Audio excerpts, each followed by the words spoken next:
Hello, and welcome to another episode of the Rush B podcast. Today on the pod, I am doing a somewhat of an emergency last-minute podcast run because I had recorded my podcast on Sunday.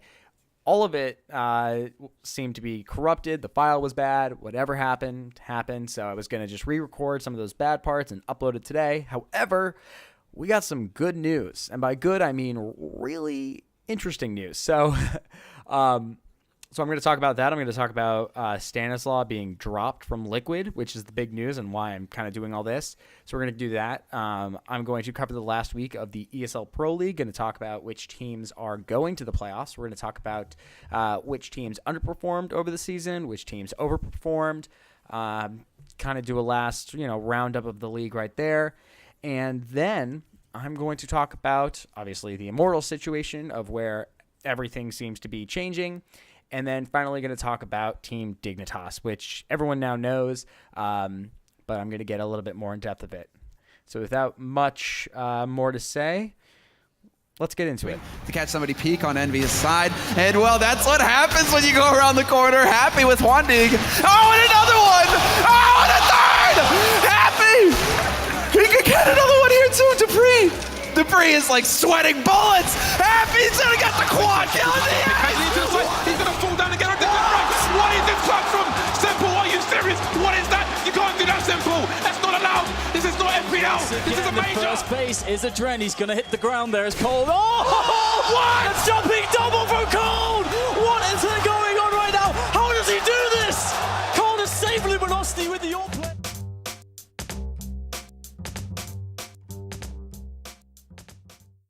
All right, guys, I hope you liked that new intro. I was trying to try something else new out.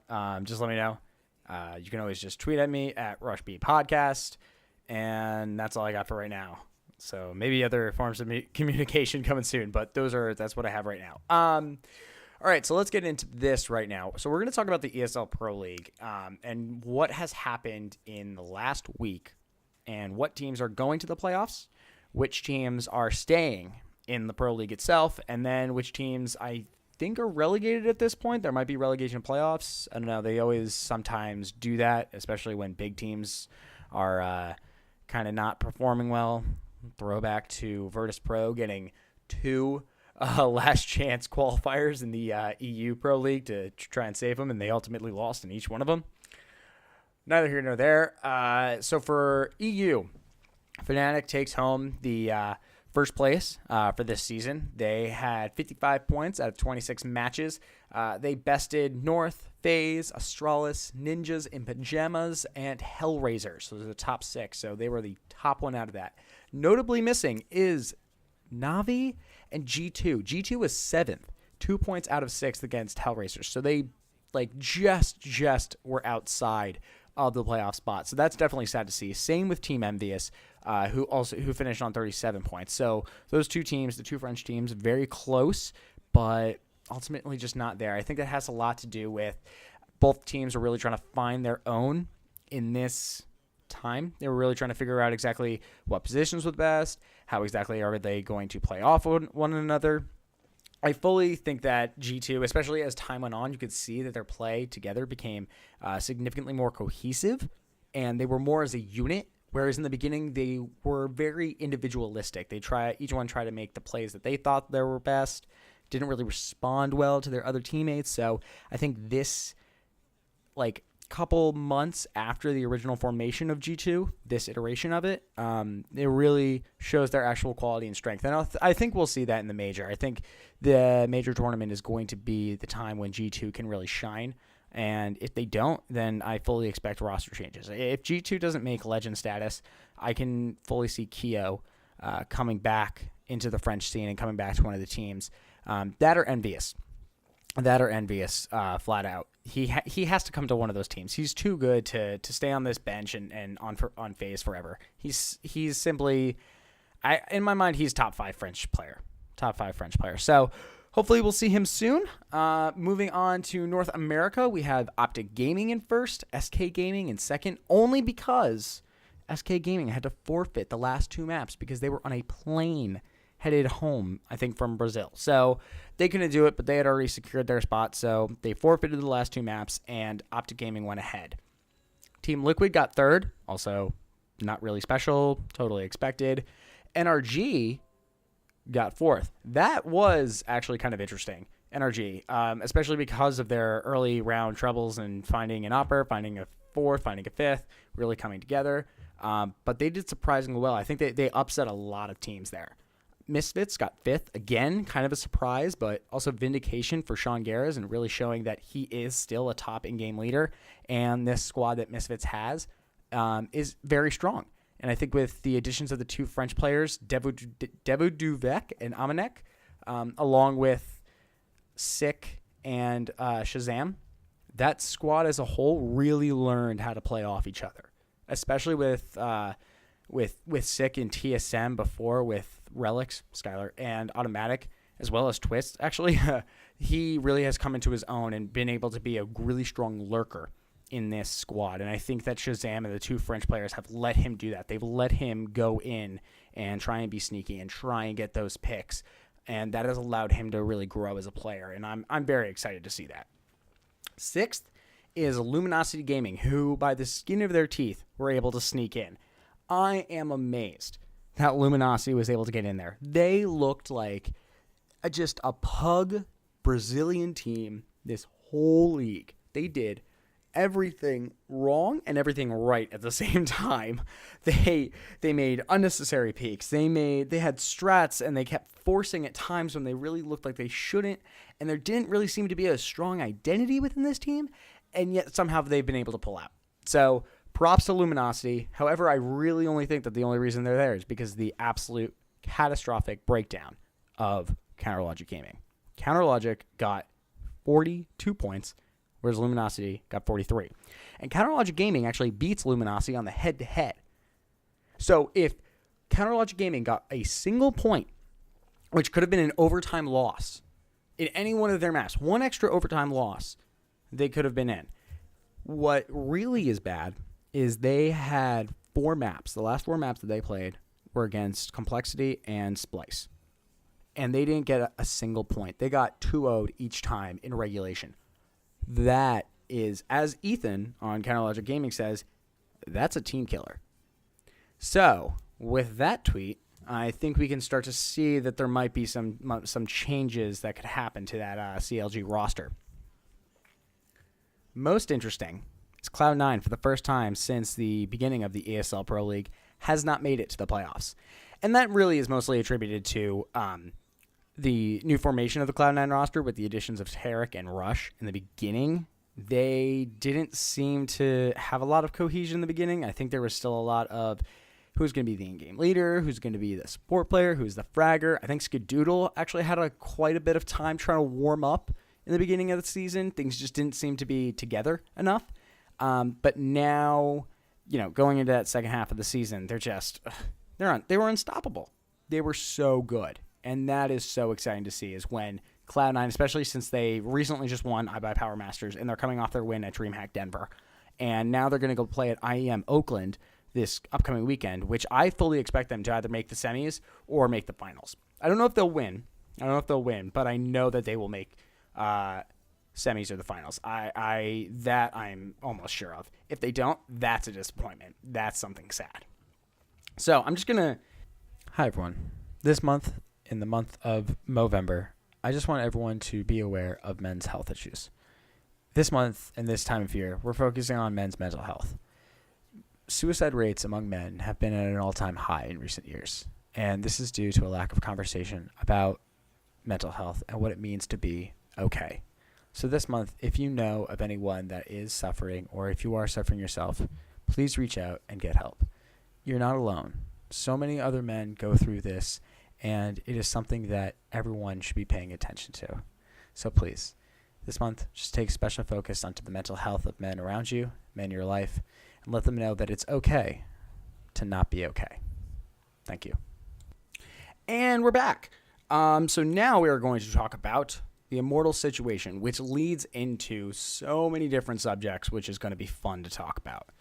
So number one, we're going to talk a lot about the Bolts and Steel situation. So as of right now, Bolts is a player on loan as SK. I talked about that a little bit in my last podcast. He is going to join SK immediately once the major is over, because the major rules say that because Bolts was part of another major team, or he's part of a legend spot, in the minor qualifiers, everything like that, he can't play in the major for SK. Real shame. It's real sad. So he was on loan at SK, and he has been in some tournaments, and he's actually helped them win. I think that was, it was Epicenter. He helped them win Epicenter. So big tournament, really showed that he had the quality to slide into this SK team, which was pretty huge. It's good to know that this player can so immediately help and produce these results that they have. The other player left over from the whole Immortal saga was Steel.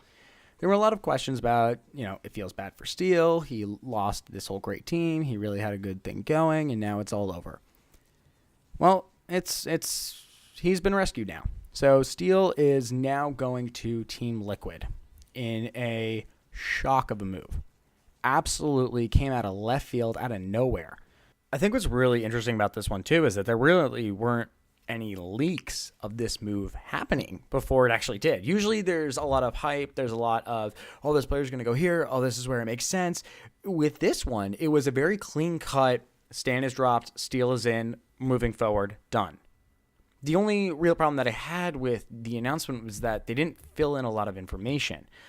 Who was going to play in the major? What was Stan doing in the meantime? Is Stan going to be playing any more tournaments? Is Steel going to be playing any tournaments? What else is going on? Like, how long is this for?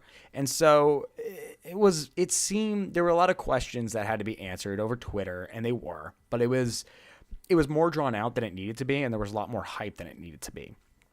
And what we now know is that Zeus is going to be playing for Team Liquid in the major. And he said in a tweet that he's been practicing DM for apparently 20 hours a day. And obviously that's a joke, but what it means is that this was premeditated. This wasn't suddenly a week ago they decided to do this. And I think this has to coincide with Stan's tweet where he sent out an emoji of the peace sign fingers.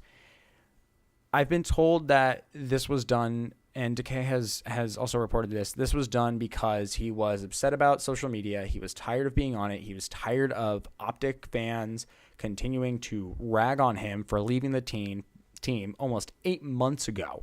And he was just tired of it. He didn't want to deal with it. So that's why he did it and deleted his picture and everything. What's interesting now is that on Twitter, he has most recently liked a tweet by 21 Savage where he basically alludes to being stabbed in the back. And I think it's interesting because what this means is that he was, and he could be subtweeting them. It could be all this Twitter drama.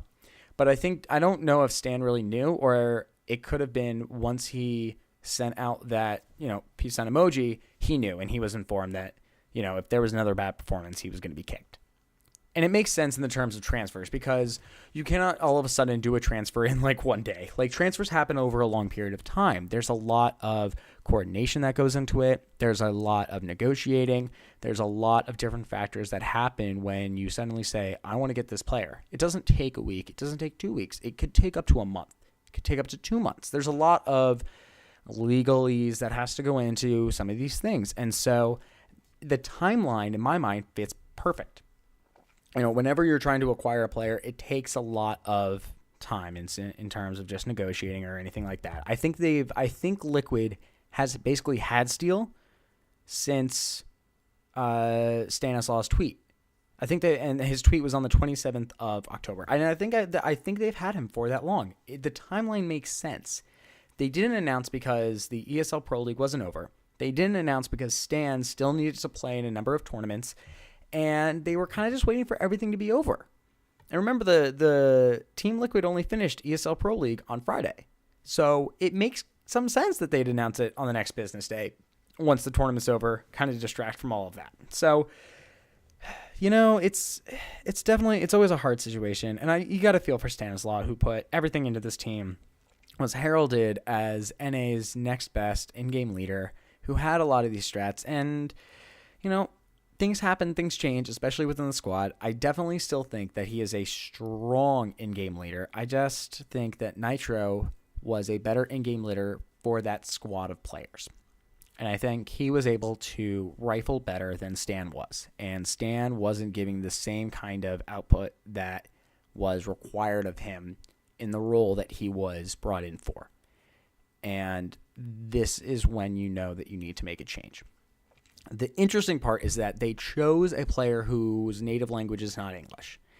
And it's not even that his native language isn't English, because we can see this with Cirque, the Hungarian sniper on NRG.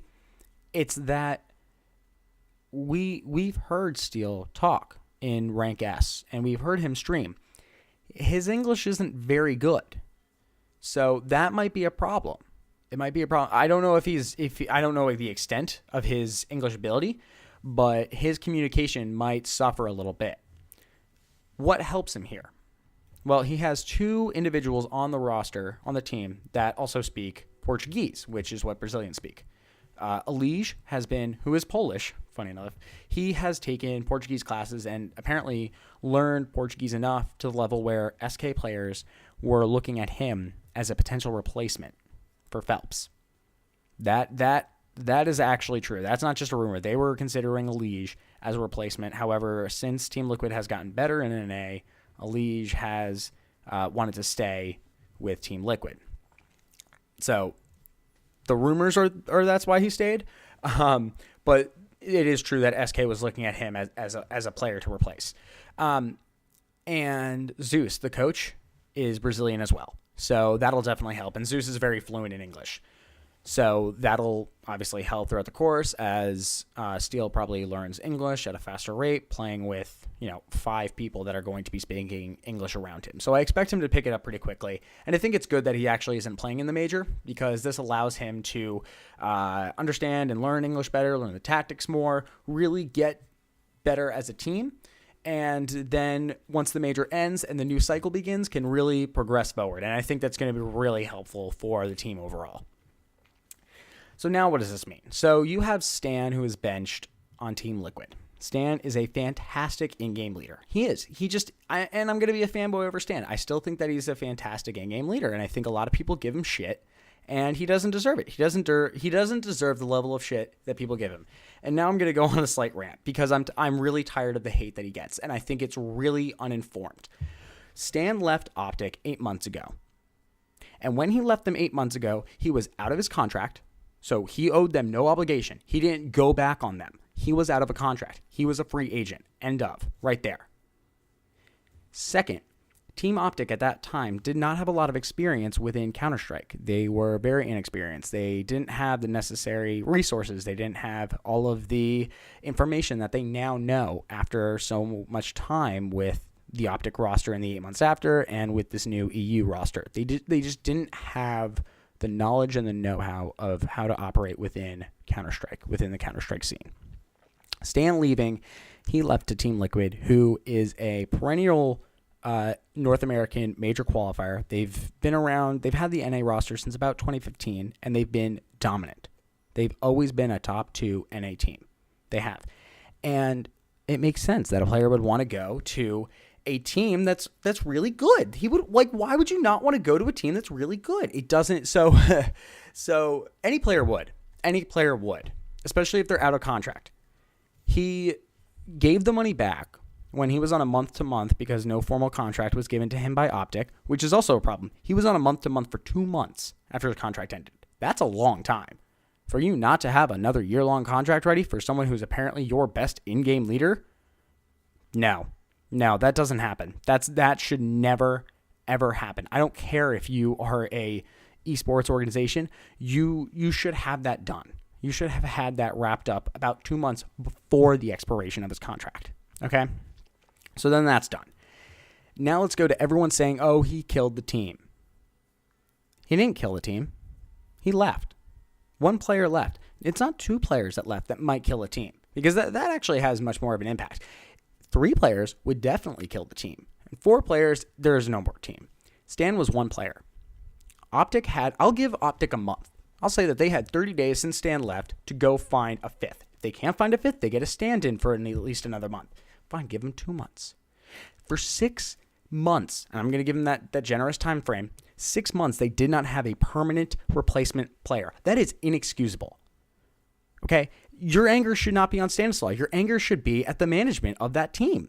And Hector Rodriguez, he's a really good guy, the CEO. He really cares about his players. I just think it had to be due to his inexperience. I also think it had to do a lot with him trying to manage a world champion Call of Duty team, had to manage all this new investment, had to manage the new Dota team that he was able to buy into, manage the League of Legends spot that he was getting, manage the Rocket League team that he's probably developing, and manage the Overwatch team that he just bought into. So there was a lot on his plate, and I fully understand that maybe some of these things crack because esports organizations do not have the same resources that professional organizations do. However, the public's anger at Stanislaw is just inexcusable at this point. I've seen people on Reddit calling him a snake because of what he's done 8 months ago. Get over it. Stop being 14 and edgy and thinking that you're having a funny comment. It's not. It's hurt Stan to the point of where he quit Twitter, where he's trying to quit all that. He doesn't make public comments anymore. He doesn't go on interviews. He doesn't do videos anymore. And he doesn't stream, specifically because of the public hate that he gets. And it's tiring. It's so utterly tiring. Ugh. Rant over. God. Okay, moving on. So now to the big story that I really wanted to talk about, besides the Team Liquid thing, which is also very important. So Team Dignitas, which I found out about a week ago. So after I had released the last pod, I was informed that Team Dignitas was going to break up. And I didn't originally release it on Twitter because I had to check with other people and make sure that it was happening, even though my sources very good for this information. And I didn't want to release it on Twitter because, still being new, I wanted people to listen to my podcast. And so I wanted to release it on the podcast first and then have it go out. All of that went out the window when a Portuguese website who's very into the CSGO scene released a statement that basically said this was happening. There were rumors that Fox wanted to retire, and then then HLTV came out and posted. So a lot, yeah. And then I think Don Hasey, or maybe it was Nel Direct on Twitter, both they also came out and said that this was happening. So that's sad. I missed the scoop, but it was there and I had it. So what can you do? However, what people are not going to know about Team Dignitas is this. The organization is looking to move away from the current roster. That is true, and that will happen in the coming weeks. They're going to move away from Rubino, from Fox, and from others. What Team Dignitas is looking at right now is acquiring 2 different squads. Not simultaneously, but there's the idea of 2 different squads that they're looking to get. Number 1 is going to be the Seed or X-Penta team that is within the major qualifier. That is their number 1 priority for the short term. They're looking to invest and sponsor a team like X-Penta and put them on a short-term contract so that they can get more advertising, bring their name back into the conversation within CSGO, and really get some more good exposure. The team will be cheaper, especially since no one has officially sponsored them yet, and it's a good way for them to get, like I said before, exposure. It's a good way for them to really try and step back into the scene. So that's one approach that they're apparently looking at. The second one is, and this actually goes back, and I'll bring in some history here right now. When the Philadelphia 76ers, which is led by a entertainment company an owner who I forget, they basically have ownership of a few different entities in professional traditional sports, and their venture into esports was the acquisition of Team Dignitas and the acquisition of another esports organization, and they merged them. With this, Team Dignitas had a CSGO team, which is now North. North is one of the best Danish Counter-Strike teams that currently exist. And it was such a bizarre move when they said, nope, we're done. We're not going to renew their contracts. We understand the major. We're not going to renew their contracts that expire at the end of 2016. We understand the major in Atlanta is in January of 2017, February, and we're just going to hold up our hands and say no. Bizarre. And then they come out with a statement that say, we're looking to create a North American roster. We're here. We're going to enter into this. We're going to do all this, yada, yada, yada. Boom. That never happened. They never got their North American roster. They went 6 to 7 months without anything. They had no presence in the U.S. for a male Counter-Strike team. Their female Counter-Strike team is wildly successful and has a significant following. However, their male team has nothing because it didn't exist for 6 months. And then they had to go watch North kill it in the major, get all the sticker money, get all the profits, get all the exposure, and then they're in 2 majors again. And now they've qualified for another major. So basically, Team Dignitas gave up on a team that is going to be in 3 majors in a row. I still don't understand the decision-making process there in terms of you let that team go, you need to go get another team. Why aren't you making the moves to go acquire an entire squad of North American players? They should have gone after Splice. They should have gone after Counterlogic Gaming. They should have gone after the TSM roster that blew up and became misfits. They should have gone after Energy. They should have gone after someone. Anyone. Just do it.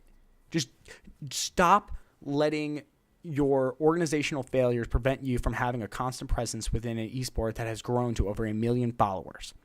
And that was a kind of failure that I think has really put Team Dignitas behind, because you cannot let those players get away from you in that kind of system. You just can't. So I think that was a big problem with why Team Dignitas seems to have gone away from the public eye, especially within Counter-Strike, because they just haven't been there, and they haven't really seemed to put a lot of effort into trying. And that's another disheartening thing, especially with an organization as storied as Team Dignitas. You really would expect them to make an effort back into the scene. Their one effort when they finally realized that they needed to do something was to kind of create an EU mixed team of rejects, and there is not a lot of promotion for them. There wasn't a lot of promotion on their Twitter. There wasn't a lot of promotion on the website, and it seemed like a half-hearted, okay, yeah, let's have something that's just put together, and here we go. Their best qualifiers were the 3rd place finish at the European Minor for the Krakow Major back in June, and then they nowhere for this major cycle. That is just so disheartening to see. They kicked JKM, they kicked Asilion, they had Fox, Rubino, they had a coach playing with them because they haven't had a 5th, they had Croman, they haven't had a strong player set. And you know, that I think has really led to their demise, in not investing enough into that team. Whether it's an organizational failure is so simple as they just don't have someone focused on it. They have their resources spent elsewhere, and that's fine. And they don't really expect anything to come from Team Dignitas, the CS:GO team. That's okay, but don't say that you're going to make this NA roster and then never do, because it looks really bad. Like, yeah, we're dropping this major winning team for an NA team that's going to be also major winners. Okay, that's great, but then do it. Don't just say that you're going to do it and expect everything to be fine. So whether they had to rechange things later on due to whatever issues, that remains to be seen. I still remain excited about Team Dignitas because I think that with the backing of the Sixers and with the backing of everyone else, they really can make a huge splash into North American Counter-Strike. They have the money, they have the availability to have for the resources. It's just a question if that availability is going to be put up. If we're gonna look to a North American roster that Dignitas can actually go after, then they're going to be smart and they're going to go after Stanislaw. You pick him up, then you pick up Relics, who got dropped from Misfits when they got the 2 French players, I'm the worst at this, Devoduvek and Amanek. You pick up Relics, you pick up Stan, then you go and get Hiko from Rogue, and then you go get Wardell, the Opper from Ghost Gaming. That core 4 right there is already good enough to actually stay within the ESL Pro League, whatever season they have. Enter the team into the Mountain Dew League, into that Division 2, have them play there for 1 season, and then have them come up into that next, and have them be promoted and come up into the next season of the ESL Pro League. That's how you have to do it. And at the same time, you market that team like crazy. And that team's actually much more easy to be marketed. And then even then, you could pick up one of the bench players that currently exists out there in the roster, like Nothing. Nothing, who's currently benched by C9. You have him with Hiko, with Wardell, with Stan, and Relics. That is a good squad right there. That is a team that already has a lot of streaming potential and ways to market Team Dignitas. We all know of Nothing in Hiko's streams. Relics also streams. Stan can. I don't think that he might have some of the heat taken off of him from Optic now that he got cut again, but he can still be a strong leader for a team, a strong in-game leader. Hiko is already a good captain, and nothing has already have a lot of leadership quality. So you have a team that's highly professional, that knows how to win, knows how to play, and Wardell is a good young talent that all of those players can really work with and try and make better. So I think that's where we really need to, as Dignitas, focus on which targets to get, which players to go after. And in here, you have to go after the players that are going to be much more available. Stan, Relics, and Nothing are going to be the easiest 3 that they can get. Hiko and Wardell are already under contract and most likely will require a decent amount of a payout in order to get them. Hiko, especially since of his stature and his previous, accomplishments within majors with Team Liquid. With that squad, that potential squad that Team Dignitas can have, they can really do something with it. They can enter these online tournaments. They can play in ECS Development League and then hopefully get the promotion. And I think that's the game that Dignitas has to play. They have to play a long game here. They cannot expect and they cannot acquire a short-term option unless they're doing it just for the major, and they can go after Penta, ex-Penta, currently Seed. But that's how they get the NA team. And from there, they can build off. From there, they can build off into another rifler, another opper, another anything. But the point is, if they need a team to get in right now, then this is the team that they have to do. And that's mostly what I have to say about that. I don't expect much from Team Dignitas at this point. And that's just because they've been disappointing. They didn't really try and go after another EU team. They haven't really tried to go after any NA teams. And they seem to be kind of on this coast schedule. So, who knows? From the rumors, they were approached to enter into the Overwatch League, and they didn't think there was value there, so which I think is smart. I don't think there is value in this Overwatch League. 20 million entry? Are you kidding me? It's crazy. You're going to have to expect a huge return from player view bases. And I don't think Overwatch is that big. I don't think there's that many concurrent players to support a professional league that I feel is being artificially built by a publisher. So we'll see how that works. But out of the bottom of my heart, I wish the best. I wish the utter best for Overwatch. I just do not think that it's going to work out for them. So hopes to all that. Now, as we reach the end of this podcast, and I'm a little sorry that it is a little bit shorter than what I had before. I just had to get all this kind of information out there. Felt like I needed to respond. Felt like I needed to get something on, to get a consistent schedule down. The 2 weeks. So 2 weeks from now, I will be having James Banks, who is a professional esports caster. He will be on the pod. We are going to do a great interview. We're going to talk about his journey into professional sports, what made him want to go into this field. Then we're probably going to talk about some of the current events. We're probably going to talk and get his opinion on whatever happens in the next 2 weeks, if there are any more transfers of players. But that should be a great podcast. So follow James Banks on Twitter. Follow me on Twitter at RushBPodcast. Make sure to leave a rating, leave a comment into my iTunes section, because that gives me more visibility and gets me to come up more on searches when you search for Rush B Podcast. So if you care, please do that. That'd be great. And that's all I have for today. Thank you guys so much for taking a good listen into. This is November 13th of 2017. And we have IEM Oakland up on this weekend, and we've got a couple other tournaments later in the week. And that's going to be it. All right. Thanks, guys. And remember, always Rush B.